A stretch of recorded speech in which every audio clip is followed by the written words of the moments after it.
and you get to participate too because we'll have audience Q&A in just a bit.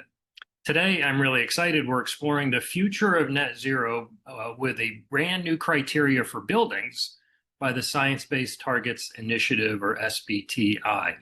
We have a full panel to unpack the criteria and what it means to the marketplace. But first, we're going to start with an overview from SBTi itself.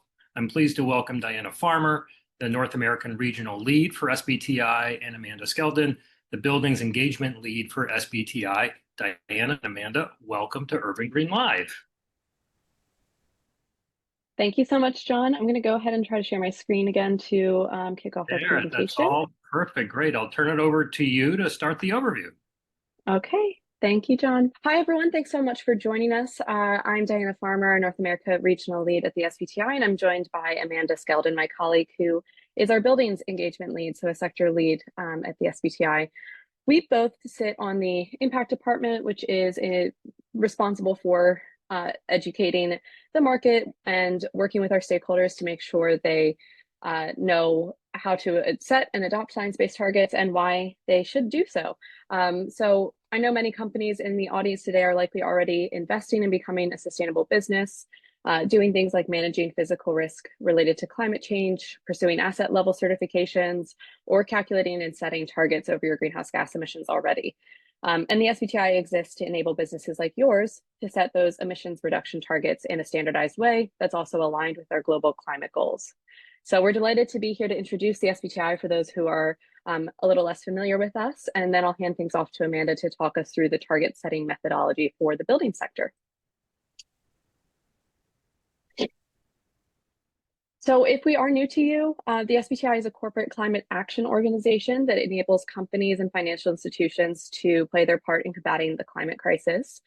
We do this by developing standards, tools, and guidance that enable companies and financial institutions to set targets. And all of our methodologies are based on what science says is needed to keep global heating below catastrophic levels and to reach net zero by 2050 at the latest. Companies can then opt to receive third-party validation of their targets if they would like to reassure stakeholders that they're credible and in line with our robust requirements. That validation is offered today through our subsidiary, SBTi Services.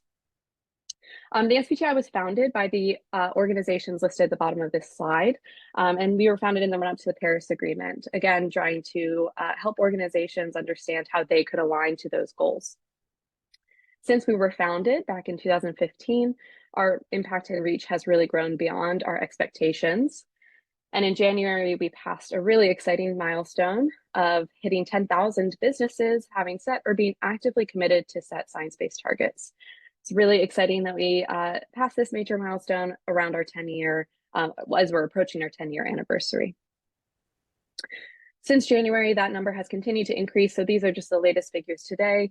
We have over 11,500 organizations with validated targets or active commitments. And I'll flag quickly that those numbers include over 1,000 companies in North America with validated targets. So if your company is one of those, thank you for being part of this community of companies taking science-based action. So I wanted to highlight also that we have a new report and a new webpage on the SBTi Trend Tracker that we are planning to keep more regularly up to date, where you can just see kind of the latest data related to adoption trends and adoption rates. We can continue to see very quick adoption and rapid increases of companies with science-based targets worldwide and across a lot of different sectors. Which, you know, really is reassuring to see still in 2025. We know there's a lot changing externally, but we know businesses worldwide are still aligning to climate science and accelerating the net zero transition. So what is it that those companies are doing? What have they joined the SBTi to do, and what is a science-based target in the simplest terms possible? Science-based targets are a public-facing target that communicate a company's ambition to decarbonize at a rate that is consistent with what climate science deems necessary. And for us, that means also limiting average global temperature rise by 1.5 degrees Celsius or necessary for achieving net zero by 2050 at the latest.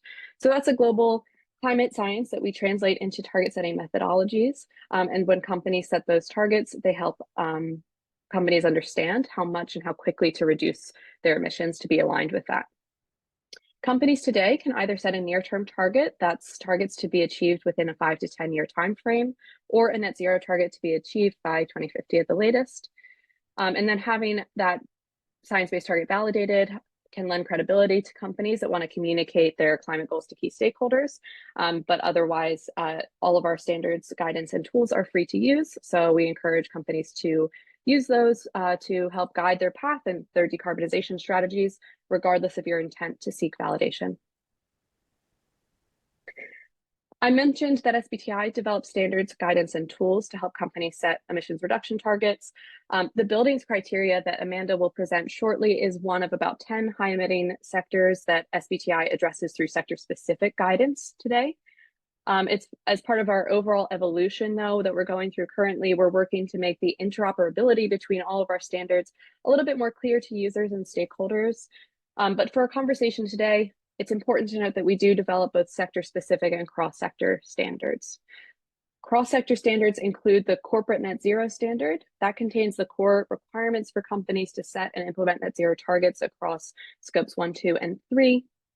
And we also have a financial institutions net zero standard that offers tailored requirements for financial actors to align portfolios with net zero goals.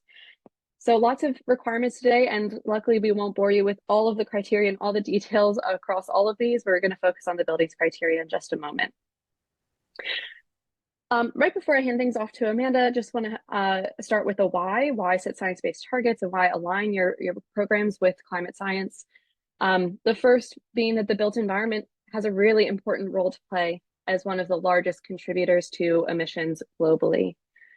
It's estimated also that between 2020 and 2050, the global floor area of buildings will increase by 75%, making it critically important to decouple growth from increasing emissions. Climate change, of course, also adversely affects the built environment with properties at risk of physical damage in extreme weather events and making the insurability of real property increasingly challenging. Immediate action is needed to align to our net zero future and to accelerate that transformation. And all of that it really makes it exciting to see the sector is taking action across kind of the built environment sectors and really showing some other elements of the value chain in this pie chart here. There is a widespread adoption of science-based targets across these key sectors. So we have globally over 1,400 companies in these sectors today have joined the SBTi, and we've seen a steady increase in net zero validations year over year. So we have out of those 1,400, over 250 actually have net zero targets validated. And since we launched the buildings criteria that Amanda will present in a moment, that was launched last August, and we usually offer a grace period before it becomes mandatory to follow. So that's typically 6 months. And in that time, since it has been published, we have had 25 companies set targets applying that criteria. So a lot of these companies that we are seeing here take action to date were earlier adopters. They've set targets and already been pursuing them potentially for some years. And finally, we do have, the main benefit to setting a science-based target is to have the confidence and to also communicate that to your external stakeholders that you're taking a proactive and science-based approach to the biggest challenge of our time. But beyond that, science-based targets do come with certain business benefits, primarily communicating or eventually setting and validating a science-based target helps to communicate to external stakeholders like your customers and investors that you're serious about this commitment and taking a proactive approach to staying competitive in the long term. Nearly 70% of companies that are committing or registering to submit a target report a customer request as their top reason for joining the SBTi. So we really see the stakeholder expectations, the need to align a value chain around a common goal as one of the main drivers of setting targets, as well as one of the primary business benefits of having that target. Then, of course, because you can't manage what you can't measure, science-based target setting also helps improve operational efficiency by incentivizing greenhouse gas emissions data collection and ultimately helping companies build resilience when reducing those emissions. We know that greenhouse gases, that's essentially a waste stream. and limiting waste streams can often come with cost savings while building some resilience for the future where maybe those are regulated or come with actual costs that cannot be externalized any longer. Finally, it provides a North Star for internal stakeholders and can act as a galvanizing force for teams to pursue innovative solutions to build competitive advantage. So these are some of the overarching business benefits we hear across sectors and regions, but I'll hand things off to Amanda now to speak through some sector-specific benefits before she walks us through the buildings criteria. Amanda? Thanks, Diana. That was great. Hopefully that was a really useful overview. So I joined SBTi coming up to 6 months ago. And as Diana mentioned, I'm a sector-specific engagement expert, which gives me the chance to really dig into some of the very specific nuances for the building sector into setting standards.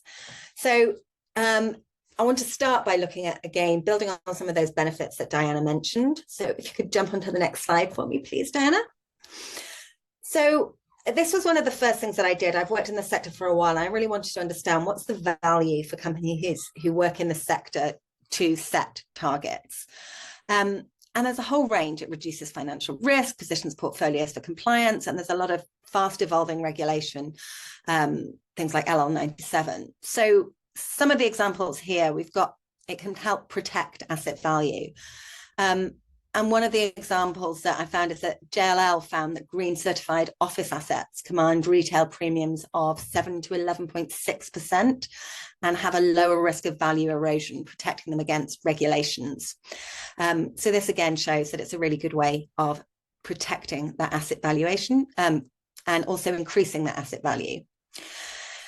Enabling access to capital and incentives is another reason. For example, in South Africa, there are REITs that are implementing green buildings through science-based targets, and they've unlocked sustainability-linked loans and green bonds, which has resulted in higher capital values and rental premiums.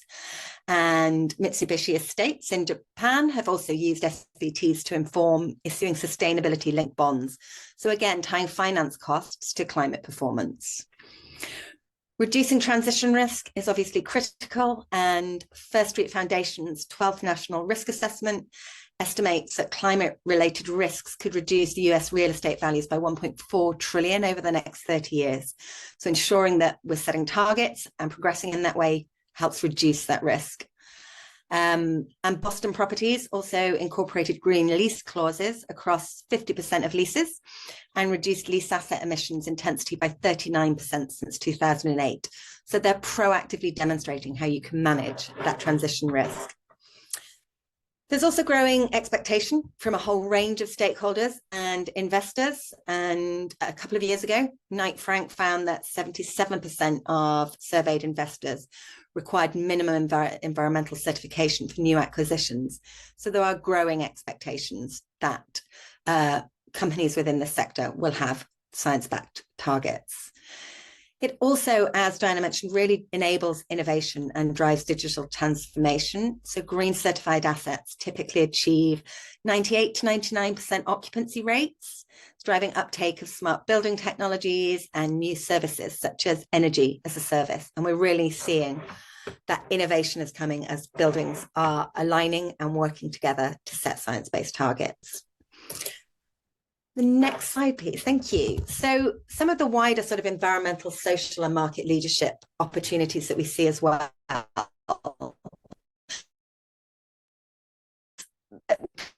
Operational emissions, which is the overarching aim of this. But after setting target, Plex, as an example, company achieved 93% reduction in scope 1 and 2 emissions by 2022, so in 12 months. And that was driven by those targets and by implementing electrification, renewable energy, and strategic capital investment. Supporting those urban and national net zero goals is critical. So by setting targets, it actually enables companies to know that they're aligning their own emissions reductions with the national NDCs, regional climate goals, and it means that you can be sure that your efforts are a meaningful part of broader climate action. It also strengthens health and equity outcomes because setting science-based targets should be embedded as part of a broader sustainability strategy. And if that's done strategically, it can deliver significant co-benefits For example, Landsec's commitment to net zero emissions by 2040 sat alongside a commitment to enhance green spaces and promote health and well-being. So it's a really holistic approach to creating the built environment of the future that we really want to see. Boosting brand and tenant appeal is obviously critical and a real business driver. And again, research by JLL found that across 20 major global office markets, at the moment, only 34% of future demand for low carbon workspace will be met.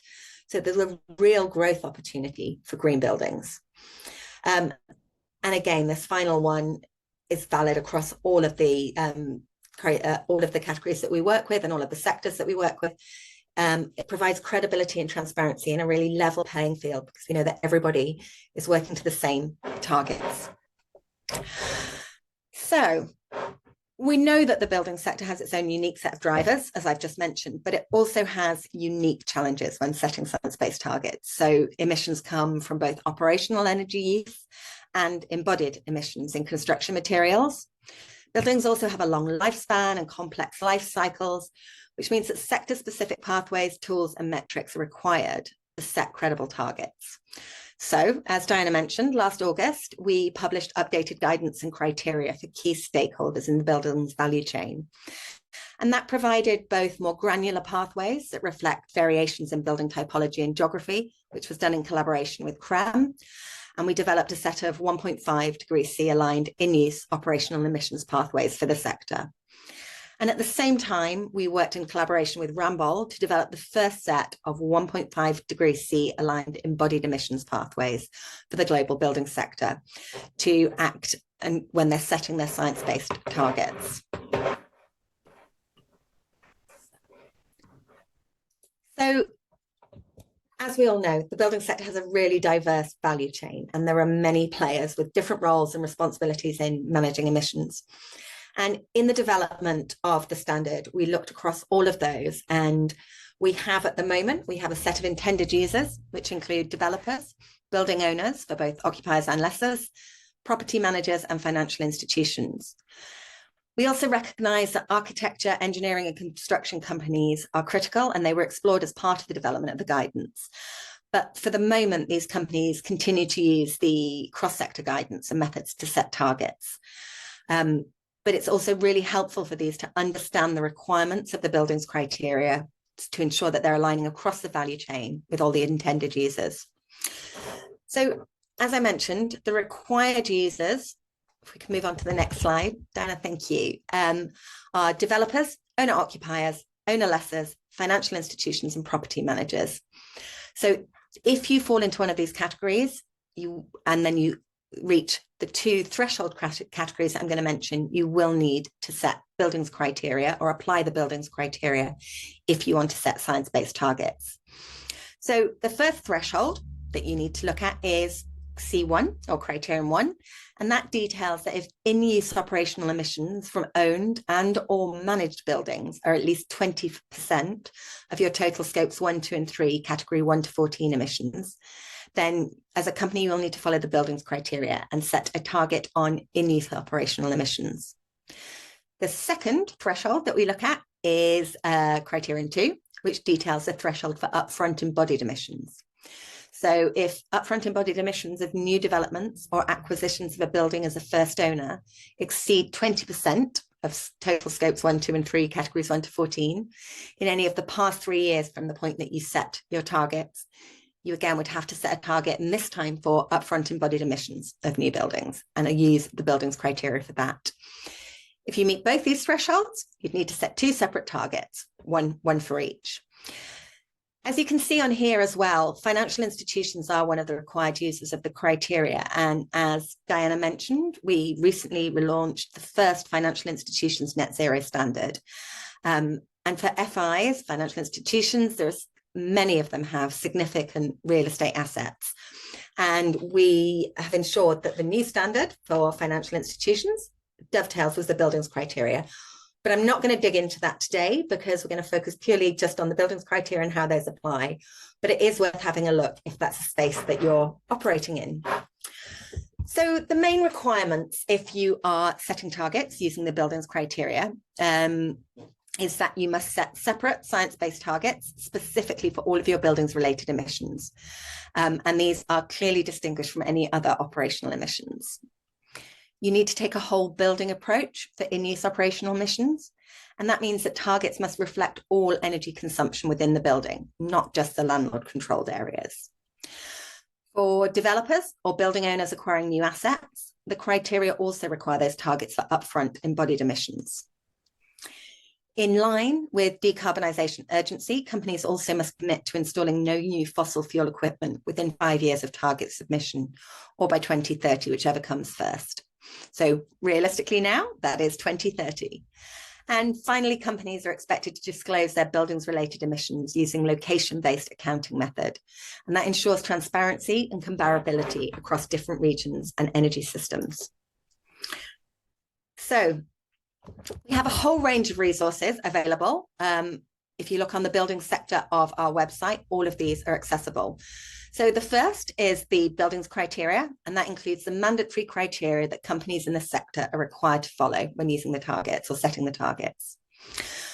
For more information about the buildings project, decarbonisation levers, how to set targets using the buildings criteria and target setting examples, we have a in-depth buildings explanatory document. And another really useful one, if you're trying to understand what those pathways come from, is the embodied emissions pathway development description, which explains how we got to the targets that were set and the pathways that are set. So it provides background information on how they were developed. And the last document on here is the target setting tool, which has been developed to help businesses to develop their own targets following the sector decarbonisation approach. So this tool aggregates all of the targets resulting from buildings related emissions, and it looks at both sector decarbonisation approach and an absolute contraction method, which are the two methods we apply, and helps you create an overarching target. In addition to these, there are a whole host of other resources out there. There is an FAQ, which is a really good starting point if you have any questions on that. It's really comprehensive. There is a building sector criteria in brief. Top one I would recommend if you don't want to get bogged down too much with the details to start and to try and really engage your organisation on this. And all of these, as I say, can be found on our website. So we're really aware, and I am particularly aware, that in the building sector across all industries, we're aware, but there are so many targets out there. But what we want to show is that this is complementary and in addition to what else is out there. This is an organisation, company level target setting framework, not an individual asset level certification. These are some of the companies who have already set targets using the criteria. We have companies that are both companies and financial institutions, and we have them from all 5 of those different user types. So we can see that it is being applied and they are being used. Moving on, one of the key challenges as well, as I just mentioned, is that there are a lot of frameworks out there.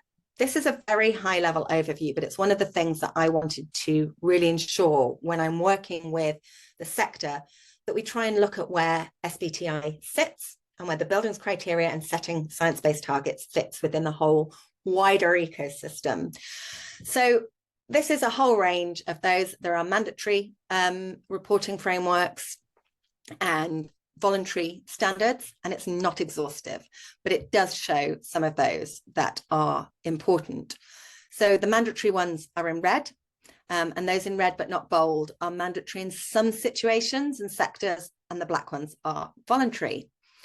So just working very quickly through this to explain kind of where we sit. First of all, as an organisation who is looking to decarbonise, you need to understand where you stand. You need to measure your carbon emissions, your energy use, and overall environmental performance. And using that data to identify where improvements can be made. So alongside the critical greenhouse gas protocol and the CRREM pathways, Neighbours UK net zero carbon building standard, not relevant for you guys, but is another one that's starting to help companies understand where to baseline and plan effective pathways towards net zero. Once that robust carbon inventory is established, that is when you can set a target, working with SBTi. And as Diana said, You can use the tools, you can get out there, you can set a target, and then if you choose to, you can validate that. And that means that we have consistent science-based targets aligned with 1.5 degrees. Aligning finance and investment decisions with sustainability objectives can be sort of guided by frameworks such as SFDR, ICMA Green Bond Principles, as well as GRESB. So that's another area where we see how does this help drive investment. Certification is a growing area for green buildings and is critical to providing independent confirmation that performance claims and ambitions are being met. So once you set your target, how are the buildings that you're creating, funding, financing, managing, delivering on that? And then transparency. How do you disclose? How do you evidence that that you're achieving what you have set within your target? And there are frameworks out to do that. And then equally, once you've done all of that, you've worked out where you're starting from, you've set your target, you've got finance to back it, you've got these brilliant certified buildings, you've disclosed your performance, you can then benchmark and go, well, how are we achieving? How are we working against other companies? And how do we continue to improve year on year? So finally, what I just want to touch on now is where we're moving forward to on the buildings criteria. At the moment, the corporate net zero standard is out in consultation for version 2. And some of you may have seen that. But what we're looking at now is how ensuring that all of our standards, so our sector standards, are interoperable with the new version of the corporate net zero standard and with FINS, so that this becomes a really seamless process for all organizations. We're also in a phase of monitoring, evaluating and learning from the launch of this. As we said, it was launched last year. It's only been mandatory since March. Feedback from the sector is absolutely critical to us to ensure that we continue to evolve our criteria and our standards, but also that they become useful tools to actually drive and help decarbonisation. And the third point on here of where we're moving at the moment is in the next month or so, I think we are launching a brand new SBTi Academy, which is a training and certification program. Pretty much the majority of that training is free and accessible to anyone. It helps understand the whole process of how, why, where, when setting science-based targets is important. And within that as well, towards the end of this year and the start of next year, we will be adding a buildings module. So I'm aware that was a lot of information at a lot of pace, and hopefully we will now dig into some questions to really understand some of those challenges. But as I say, there are a whole heap of resources out there. Do sign up for our newsletter and do reach out if you have any queries. Thanks. Back to you, John. Great. Thank you. Thank you, Diana. Thank you, Amanda. Amanda's going to stay for the panel. And I also want to welcome Kathleen Hetrick.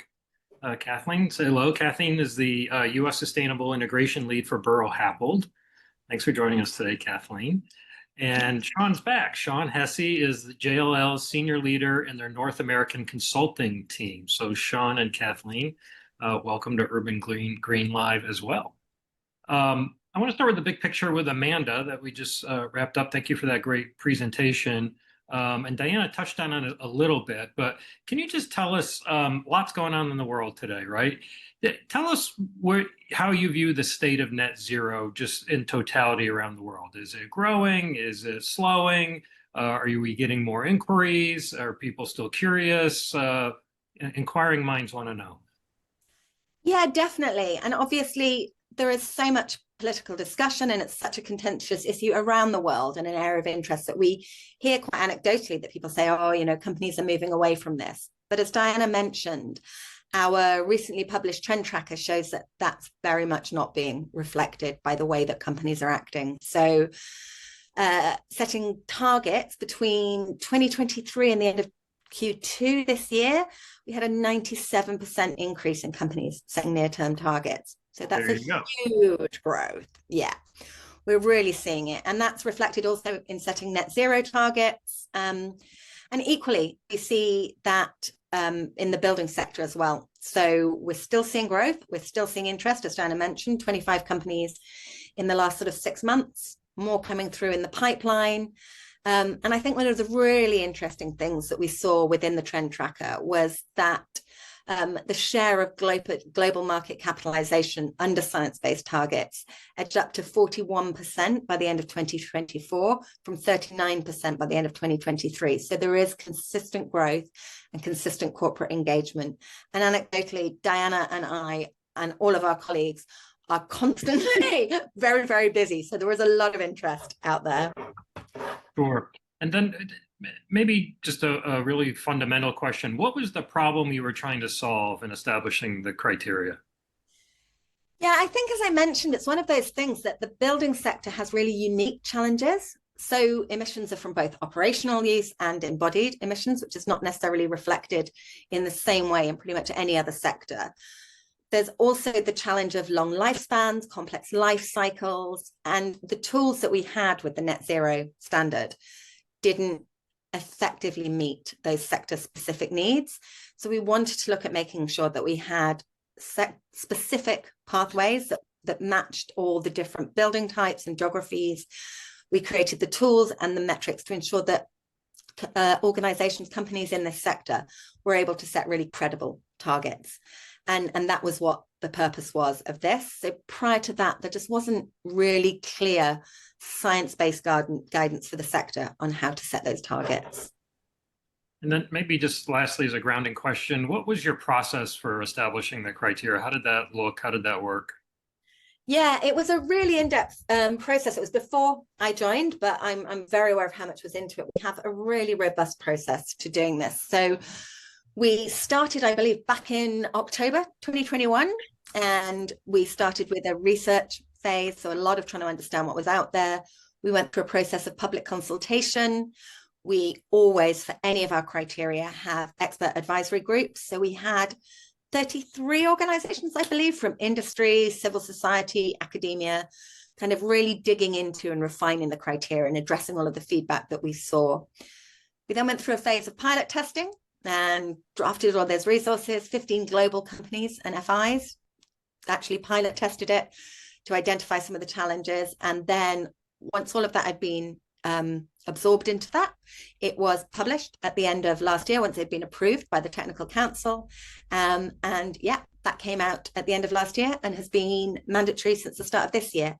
A few months ago, we published version 1.1. There are no real changes in it, but it just clarified some of the things, because obviously, even once a criteria is published, and even with that level of robust sort of process, there are often ways when we learn things, or there are different interpretations of how things are done. So it was just kind of clarifying some of those bits. And we know from that process as well, I think, it's really worth acknowledging this is a global standard for a really broad sector, and we have tried to include as many voices and inputs as we can, but there are always challenges that we appreciate are nuanced to different subsectors and different geographies, but we constantly look at how we can kind of adapt those while still providing one consistent global set of criteria. Great. Well, thank you, Amanda, for that background. I want to bring Sean and Kathleen into the discussion and maybe narrow our focus now more on North America and the US. And just starting with you, what's your assessment of just the state of net zero in totality? We'll get into the specific criteria right here, but how are US companies thinking about net zero today? And Kathleen, let's start with you. Yeah, I mean, it's a mixed bag, right? Like we're seeing, in some sectors, we're seeing funding loss, from the federal government. We don't know, how long that's going to be. You can't count on anything, not changing. So it's important. And I think, most companies, especially in the private sector, are taking the long game, whether it's life science, even higher ed, community colleges, real estate. I think they know that the turmoil and the change, it's constant, but their commitments to net zero are full on. They're still going forward. And not only are we seeing, North America isn't an island. And we do have, both in California where I operate, but also in New York, we're seeing the carbon regulation come down the pipe, whether it's 253, 261, actually having to report your scope 1, 2, and 3 requirements at a state level and your climate risks. But, we're seeing that same thing in New York. I mean, New York's got the New York Climate Corporate Accountability Act coming down the pipe. So I don't think we're seeing a slowdown, and I think companies know that they don't want to be jerked around. They want to focus. SBTi is a great way that also aligns them with, their European counterparts, their counterparts in APAC. So we still see, especially a lot in the private industry, companies still going full bore on this. Great. Sean, what's your assessment? Yeah, I think it's very similar to what Kathleen just spelled out. The nuance that I'm seeing, I think, is that um, while the organizations that we're working with, and we're working with the the the Fortune 500s global portfolios, while they remain committed to their targets, or they're committed to even kind of writing this out and recognize that it's a snapshot. At the same time, there's a real bigger macroeconomic pressure that's happening where organizations are kind of tightening the belt, right? And so they're not investing in a lot of initiatives that are new. They're doing a lot of um, selective spending, right? So there's a lot of concern, I think, and I don't think that's related to sustainability or the nature of the kind of dialogue around net zero at the moment. I think that's an easy lightning rod for this, but really I think we're in a period of economic uncertainty, and businesses react pretty predictably when there is economic uncertainty, and that is they invest less, right? They hold things back. So we're seeing that where there's kind of a shift in thinking there, but at the highest levels, the organizations that we're working with, and even in JLL's own reporting, we're continuing to do reporting. We're continuing to respond to global stakeholders. I've had one client that said, we've been around for over 100 years. Administrations come and go.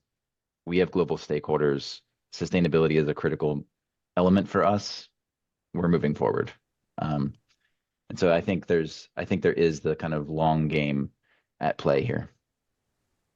Great. Let's, Sean, we'll stay with you, but let's narrow our scope now on the specific criteria and the guidance. How does the new criteria that Amanda just spelled out for that, how does that fit into our marketplace in the U.S.? Well, I think, your question to Amanda of like, what's the problem that you were trying to solve? I think it's a great example. I've worked with several organizations in the real estate space, setting science-based targets using the previous guidance. And it was not, it's a stretch to call it guidance, frankly. We were really pulling things together and setting targets, applying the corporate guidance as much as possible. But the idea that Amanda pointed out of in the real estate sector, you've got operational emissions and embodied emissions, and those two things are the lion's share of what really need to be focused on. Helps to just clarify the noise that happens when you start reviewing kind of the corporate greenhouse gas protocol with real estate through a real estate lens. Because the guidance now provides the kind of assurance that there's a recognition that those are the largest levers and those are the largest impact areas, and that's where you need to be setting your targets, right? And we talked about this previously. I think there's a lot of hand wringing around the greenhouse gas protocol and Scope 3 in particular, and I think the guidance really helps focus it. Great. Kathleen, any thoughts on that? How the criteria fits into the marketplace? Yeah, and I know, we've got a lot of architects and engineers and folks, maybe not operating on like the portfolio level all the time, but we are also seeing certifications like ILFI, zero carbon, just adopted, similar targets. They wanted to align with SBTi. They know if they're going to be the gold standard for, achieving net zero buildings on both an operational and embodied level, they want to be aligned with SBTi. They want to use, the CREM tool. It's been great to see the embodied carbon goal setting, and that's what I would really recommend folks take a look at is, we do have some tools. We've got great carbon leadership forum tools up from, University of Washington. We've got, the benchmarking that certifications like ILFI use or LEED v5, but I would really offer people play around with the SBTi building sector tools. It's helpful for thinking about, okay, do I want an alternative? You know, we're very used to using like EUI benchmarking in this industry, and we're still a little shaky on the embodied carbon side. But, you know, when I start a project with a client, I typically open up that calculator and kind of put in my location and start to see what the targets look like. So I'd recommend architects, engineers, and consultants to start, you know, thinking about how they can use it. And you know, we've got some corporate clients where they've got the net zero target at a corporate level, right? That includes their pharmaceutical products or their, you know, resorts, et cetera. But they needed something that aligned that overall kind of holistic carbon target to their capital planning. So that's where we're really, you know, and that was really great to see, like, how do we think about this during the construction process? What should I be reporting? What do I need to be telling the design team? So a lot of that is in there in that guidance, and I really recommend folks, you know, even if you're operating just at the design, building by building level, it's a great tool. It's really going to help us move carbon forward. Great. Let's Kathleen, let's stay with that that client theme. You're in a client, you're going to be in a client meeting this afternoon. I'm going to put you in one, right? How do you sell this criteria? Like, how do you convince your clients to take a look and think about adopting the criteria? Well, first, I mean, do some research. You never know if the parent company, if the corporation you're working already has a target, or, you know, are they going to be, you know, are they within the financial bounds of the California or the upcoming New York? Do your research, see what pressures that they're seeing at the board level. You know, you check all your balances, see, okay, maybe I got to come in there and I got to know what pressure they're not. Maybe they're a little mom and pop organization. Maybe they're a museum. Maybe they're higher ed and they don't have it. But it's that benchmarking, I think, can be really strong here, is saying this is best practice for reporting carbon, for operations, you know, and embodied carbon. How do we set those goals? SBTi is, you know, the gold standard for thinking about that. So that's how I would bring it in. It's just like, look, we know your competition is looking at this. We know, you know, other industries are looking at, you know, how we actually set real science-based targets. You know, we're not just, you know, using our intuition or using the power of magic here. This is, you know, the gold standard of how we've used data to come up with these numbers. This is what our friends in Europe and Asia are doing as well. So when we do these, you know, our visioning charrettes, even before we're getting into energy modeling or, you know, starting to play with optimization for LCA, this is usually what we start with, and then we kind of tie it to, you know, especially on the embodied carbon side, just like as Sean was saying, people are under pressure with money, right? So if we have good embodied carbon targets, we can start to talk about, okay, you know, how are we going to get around tariffs? How can we think about domestic, you know, domestic sourcing?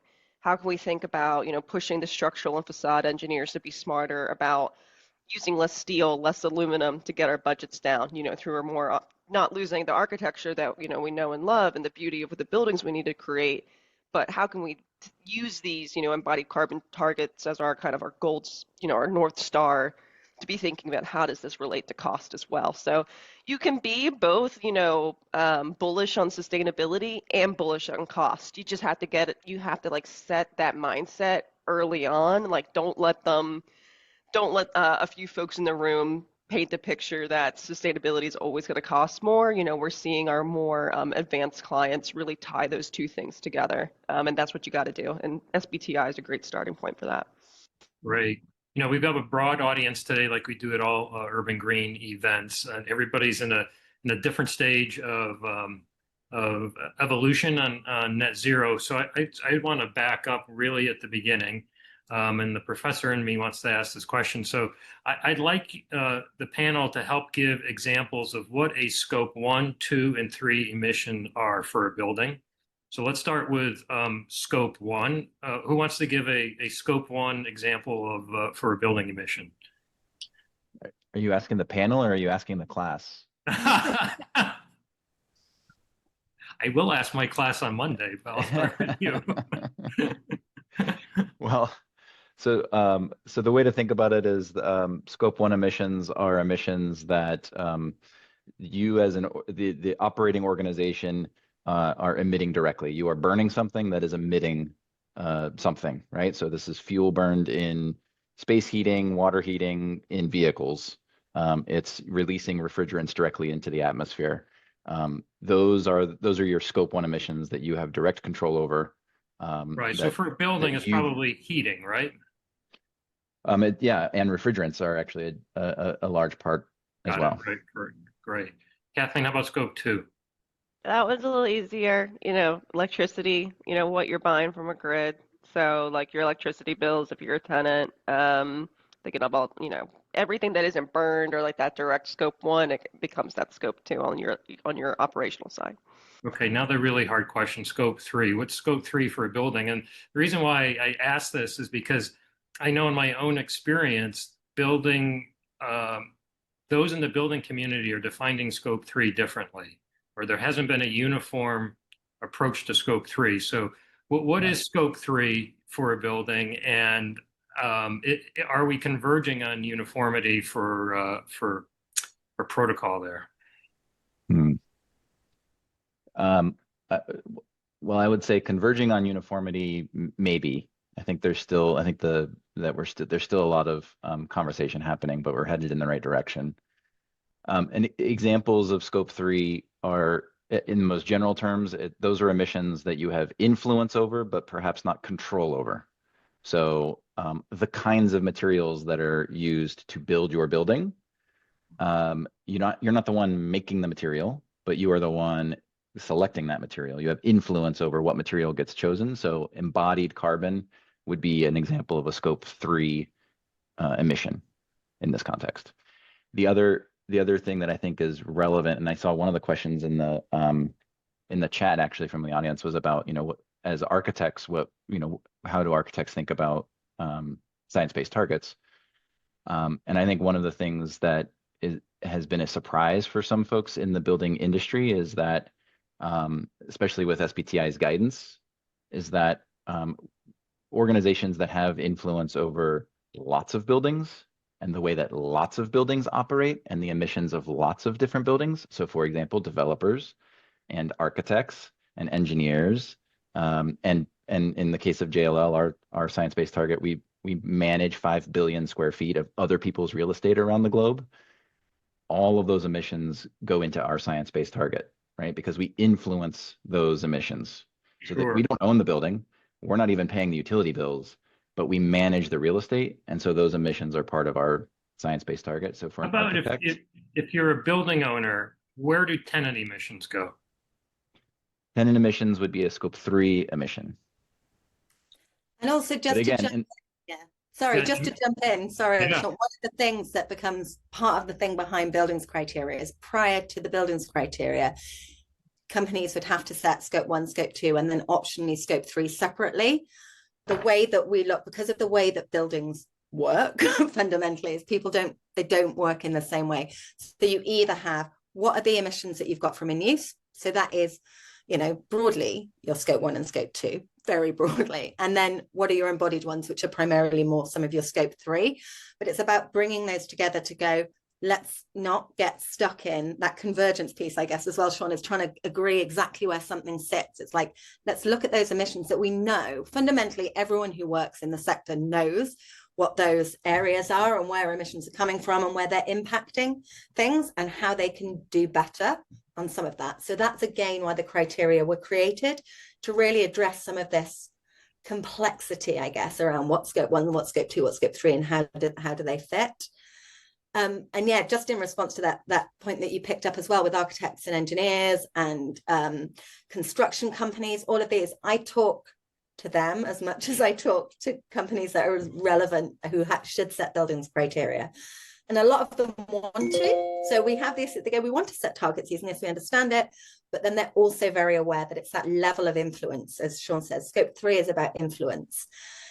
And architects, construction companies, all of those have a level of influence. But part of the reason within the first phase, when we released the buildings criteria, that they weren't included as a primary required user, is because that influence has limits. And we're seeing more and more, and I've worked with the sector, and there's so many brilliant architects out there who will come up with the most efficient and the best resources to create like really low embodied emissions. And then budgets come in, and we all know the joys of cost engineering, and they don't always get through. So their level of influence isn't at a level where it was considered by the sector and everyone we're talking to that they should stick with these criteria. But that is where we're looking at, and we are still looking at how do we support those other players in the sector to set targets that keep moving all of the building sector in the same direction, so that everybody's aligning on those. And I love what you said, Kathleen, about going, actually, the tool's just a really great way to go in and play around with it. And I would say that on all of this is, all of our resources are free. The tool is free. If you're looking at a building and going, okay, well, this isn't a science-based target for my whole organization, or we have them, but how do I make sure that this design or something is going to fit into that and really help deliver on that target? Play around with the tool, look at the resources, look at some of the things out there to go, okay, that helps. So it might not be that you're using our resources to get a validated target. Yeah, that's great. But if you don't, and you use them to help drive progress, I am just as thrilled to see that happen. And SBTi wants to see that move, as we would be if you were going and we've validated it now. Use it and move in the right direction. Super.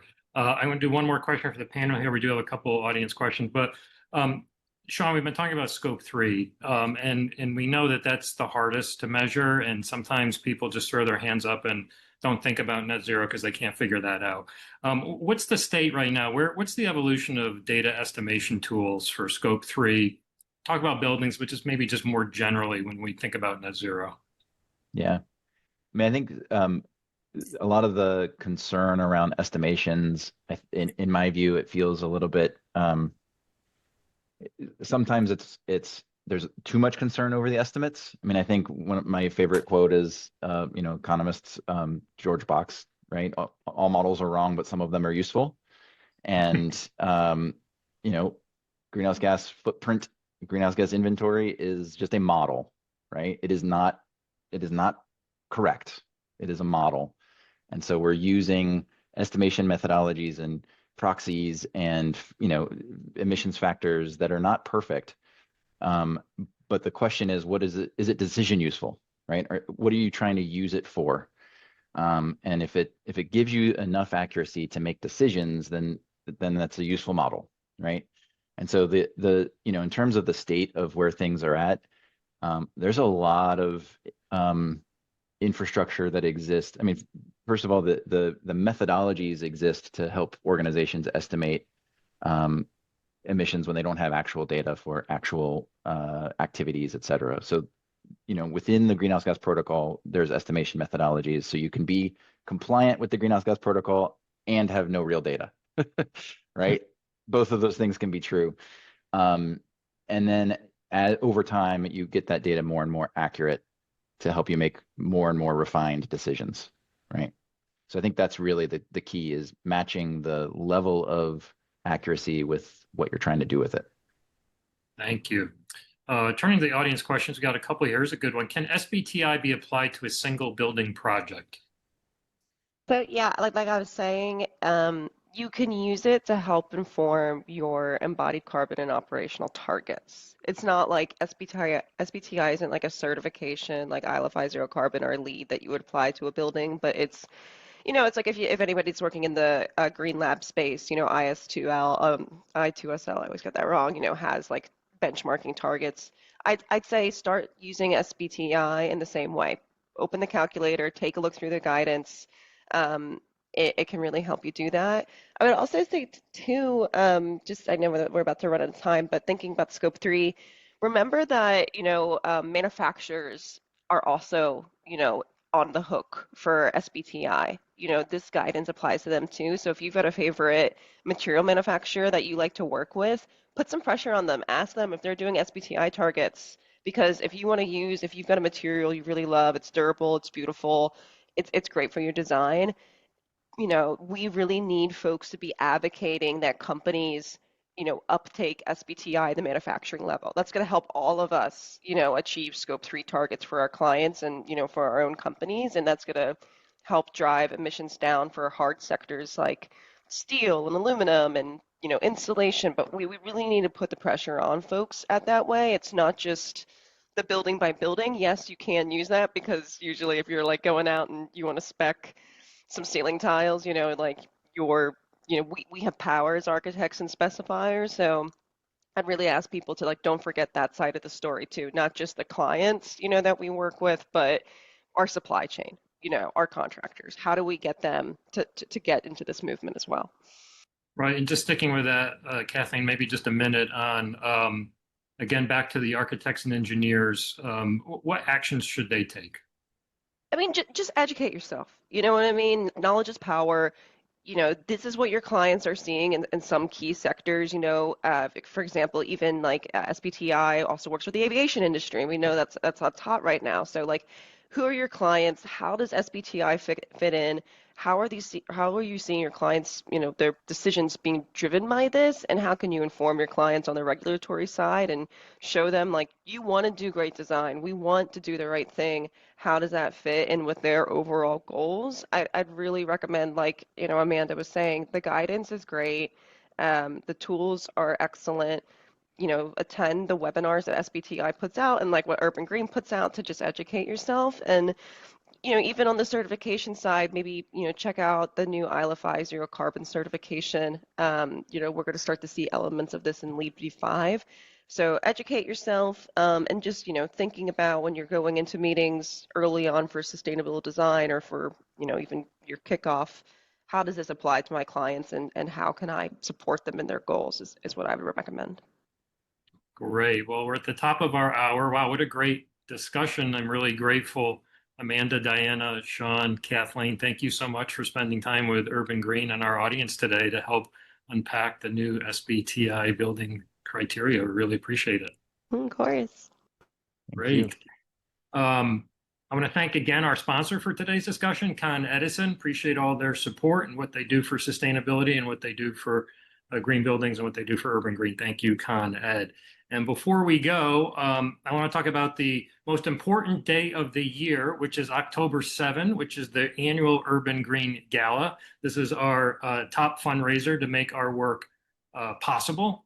And it's also a really fun night of networking and really, really short 30 minutes of programming so that you can spend a lot of time meeting the best of the best in the green building space. Please buy tickets early and often and join us on October 7th to celebrate John Fish, Chairman and CEO of Suffolk Construction, and everybody in the green building industry for what we're doing. So thank you very much for spending time with Urban Green today. We appreciate it. Thank you again to the panel. We'll see you next time at an Urban Green event. Have a great day. Thanks.